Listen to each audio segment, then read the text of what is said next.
Assalamu alaikum warahmatullahi wabarakatuh.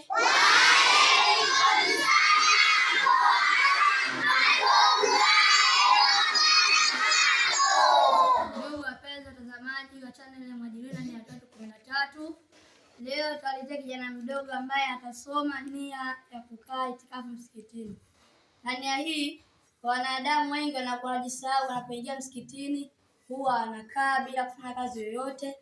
Hasa endapo unaposoma nia hii, ikiwa umekaa msikitini, umelala, unasoma, ukishaitia nia hii, huwa unafanya kitu chochote ndani ya msikiti kinachomridhisha Allah Subhanahu wa Ta'ala, basi unapata thawabu ambazo hazina kazi yoyote. Hata kama ukilala, thawabu unazipata. Na pia kwa mfano katoka nje ya msikiti, alafu ukaingia tena, itabidi utie nia ndio uendelee na shughuli ile kuleta pale. Kwa hiyo leo tutaleta kijana ambaye atasoma nia hiyo inshallah, ambaye anaitwa Sudesi. Karibu.